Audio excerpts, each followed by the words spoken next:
fans, welcome back to the 1893 show. Welcome back to the home football Preschool Stadium as Gills welcome Newport County to ME7 today. Following on from a very good performance in the week against Swindon Town. 1-0 win obviously in that one. Always good to get the win over those that haven't seen that vlog. Go and check it out. It will be not on the screen because I'm not smart enough to do that. It will be down in the description. Before we get on to the game today, for those of you who have been around since the start of the channel will know that mine and Beth's very first game that we did a Matchday vlog for was indeed Newport County at home. It was in the hospitality that I won for the crossbar at the Carlisle game. So a little bit of sentiment in this one for the 1893 show, and hopefully it will be a good game. Unfortunately, I'm on my own today. There is no Beth here, but she is of course hoping you guys are okay and hoping for a Gills win, and we'll be watching on from home. But yes, indeed, this fixture was the first game that we ever did a Matchday vlog for. We've come a long way since then. I won't get too much into the sentiment and the nitty-gritty, but we've come a long way since then. I think the videos have only gotten better since then, and the support from you guys has been fantastic from day dot, so we can't thank you enough for everything you guys have done so far, for all the support so far.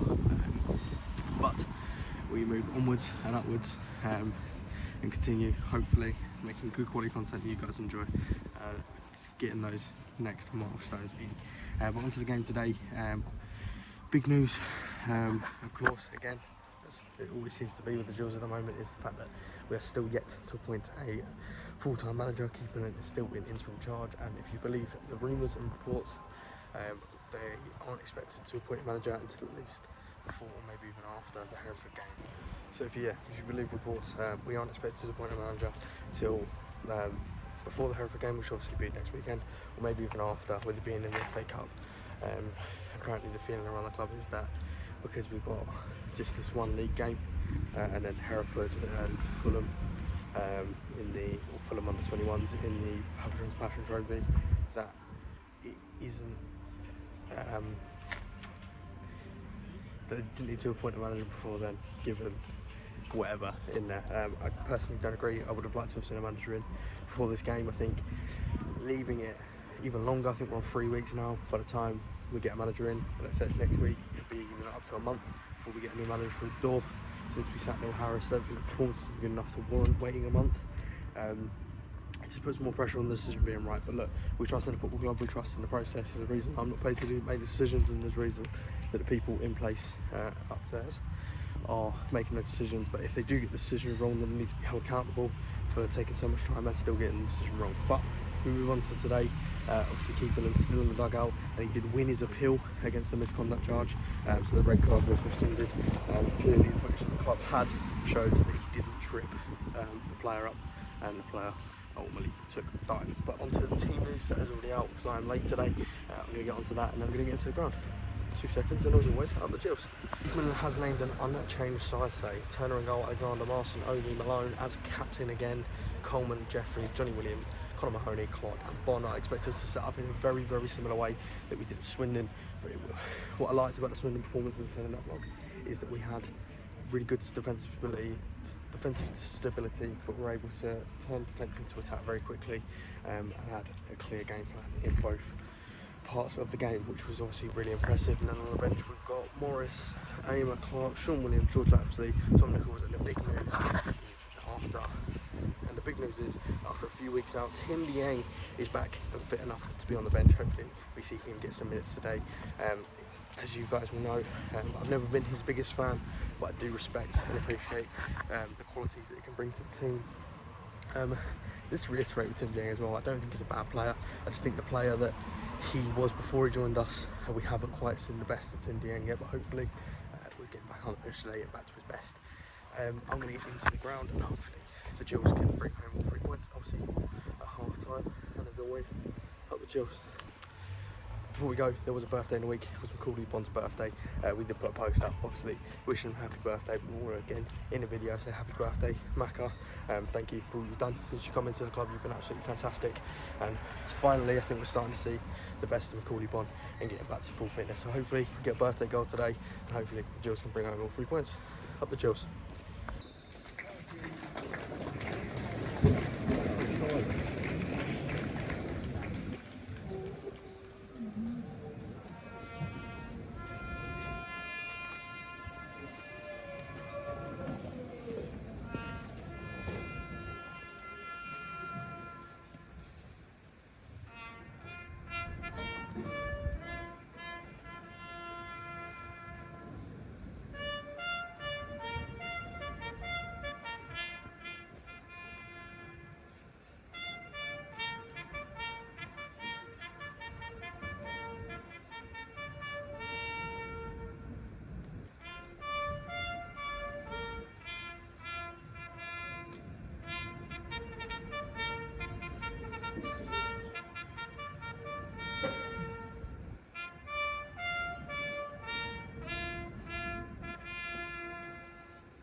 That's half time and it's 2-0 Newport. Before I get onto any football, last week, obviously, there was some running on the pitch. I didn't address it in the video. I didn't feel it was fit for me to address it in the video.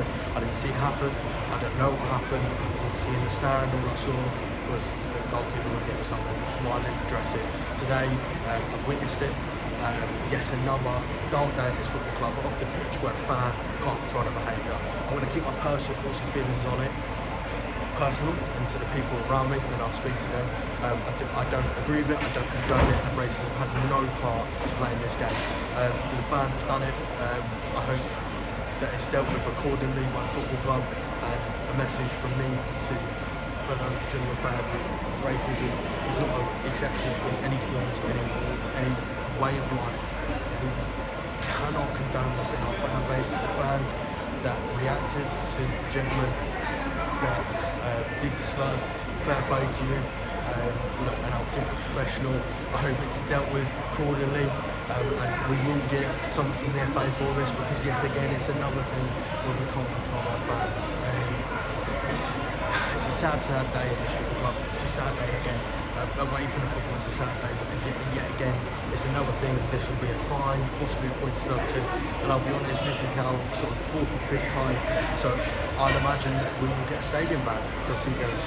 At this point, I genuinely have a belief that there will be some sort of stadium ban imposed on this football club. So we need to stop these silly things. This is 2 things in 2 weeks where the fans have done something they shouldn't have. Look, I didn't see what was going on the pitch. I didn't see that, which is why I didn't address it in the video. There's some people that obviously asked me why I didn't. That is why today I've witnessed it happen. I've seen what was done. No footballer deserves to be abused like that on the football pitch. No person deserves to be abused like that in general. Racism has no room in this game, no room in this club, and no room in this world. If you agree with racism, keep your personal opinions to yourself. I feel like, personally for me, it has no place in this world. We are all human, we are all the same. We may look different, we may act different, we may be different, but on the basis we're all human beings and we're all the same. Okay? That's all I'm going to say on that. I hope the club deal with the person accordingly. I know that he has been removed from the stadium, they know that if it was. I hope deal with it accordingly, and and I hope it gets dealt with the proper channels. And I'll be honest, I know it sounds weird coming from me. I hope the FA deal with this accordingly, because it needs to be done, and something needs to happen about this. But onto the game, 2-0 Newport. Chad Alexander today. It's been again not out of the race. I don't think it's at the race against Swindon. And again, it's another disappointing first half performance. I don't think we looked very good. We should have scored through 1-on-1. Keeper saved it, but ultimately that should be buried. Conor Mahoney's hit the bar a couple of here and there and chances, but Newport had a very good game plan. They pressed as well, they've done everything they needed to do, and they've been the better team for me. 2 penalties in the end. First one, Shea sells Turner short with the back pass, catches the player, penalty given. Second one, yet again, Chad Alexander. I've heard some people in the stand say it wasn't a foul. Obviously, the video's in there, I'll let you go deal it. For me, it's a foul. He steps across the man, shoulder into chest, put the man down on the floor. Penalty, 2 penalties converted, 2 good penalties from Rogo. Look, I don't agree with what the fan did to him. Obviously, that was the start of the racism. What I also don't agree with is Omar Rogo's first celebration. I don't see the point in playing up to the crowd for me, and it's never been something I've ever thought is, why would you do it? Personally, he did it last season as well. Instead of celebrating with the Newport fans, celebrating in front of the Gills fans. I don't know what he's got against Gills fans. Obviously, the second one he celebrated in front of us, but he's just been a victim of racism. So, of course, he's going to stand up for himself and stand up and show that. And look, he's not a very light player among the Gills fans at the moment, but there was obviously no need for the racism. I don't agree with the celebration. I think we should celebrate with the teammates. They should celebrate with the fans. On the first one, but the second one, completely understandable. But ultimately, look, we're 2-0 down, and we need a much better second half. And I hope Keepman gets into these players at half time and tells them it's simply not good enough. One thing I will say is, Mr. Gallinson, can we have a manager, please? At the end of the day, this has gone on for too long now. We're saying, okay, we've got an FA Cup game, so we can give it time. How can we give it time? There's league games going by, and we're not winning games. Yes, Swindon, great result, and paper over some cracks, but yet again today, those cracks have been ripped right back open because, again, it's another performance where we're not good enough. We don't look at it against the side that's below us in the table. Ultimately, this isn't good enough. It isn't acceptable for us. We want to be at the start of the season trying to inform that promotion, and the leagues like us. Newport come here. I know they're normally a low team. Newport come here and outclass us, be a better team than us, and simply dominate the game in most senses isn't good enough. And this is why we need a manager who's in the role capable enough of getting this promotion. The longer we go on keeping him in charge, the more games we're going to lose. Ultimately, he doesn't want the job. He isn't the right man for the job. I appreciate the fact that he's doing the job in Swindon for us, and I fully respect him for that. But trying to get a Premier manager that knows how to get the best out of Spurs and how to guide us for promotion, because the longer we leave this, the more games we're going to lose, and the more we're going to fall by the wayside and behind on the points. It's not good enough, and as I've said in previous videos, the fact that we haven't got a manager in yet is not good enough, and I'll probably address it again in the end. But look, I'm going to get back to the seat. I think we've got Millie wants to come on as well, so I'm going to go and find her and get her on the channel. But as always, I'm the Gills. Right, I'm joined with Millie. Millie, what do you want to say? Gills are not winning. No, we're not winning. No, it's 0-2. 0-2. Yeah, one of them has to go to jail. Yeah, it's really stupid. What is he? He's stupid. Jordan is stupid. Yeah, he's really stupid. You got one thing. What do you want to say to the Gills players? For the second half, you were in that dressing room. What would you say to them? Come on, Gills, you better win. Come on, the Gills. Yeah. What do me and Beth always do at the end? Up the Gills.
Fucking brilliant.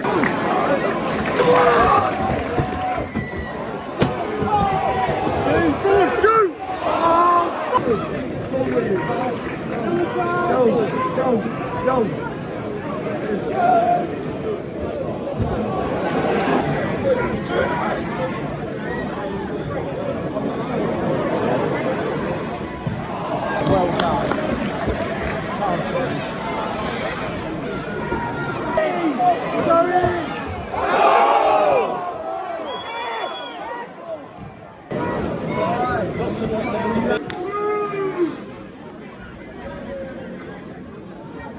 Yes, that's the call you should have played.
Right then, people, that is game done, and I am home. I didn't record straight after the game for the very simple reason of I wanted to calm down a bit. I think today, for more reasons than one, really did bring up quite a few emotions. I said it after the Notts game. These are the first times we're really feeling these emotions under the Gallantons, in the sense of, you know, the uncertainty, not quite knowing where the club's going. There's always been one clear trajectory from the Gallantons and from the club, and that's always been upwards since they came through the door. But this seems to be the first time where there's a bit of uncertainty within the football club and among the fans. At the end of the day, today was disappointing for the football club and disappointing for the fans on a number of different levels. Obviously, I touched on what happened in the first half at half time. I've since tweeted, and the club have since tweeted, that the person in question has been dealt with. For me, as a Gills fan, I've never, ever been embarrassed to be a Gills fan. Results, relegations, you name it, and I've always been loud and been proud to be a Gills fan. Today, I'm sorry to say, it's one of the first times as a Gills fan that I felt utterly, I say one of the few times that I felt utterly embarrassed to call myself a Gillingham fan today. I want to reiterate, as I've tweeted from the 1893 account as well, that the actions of one fan do not reflect the entire fan base.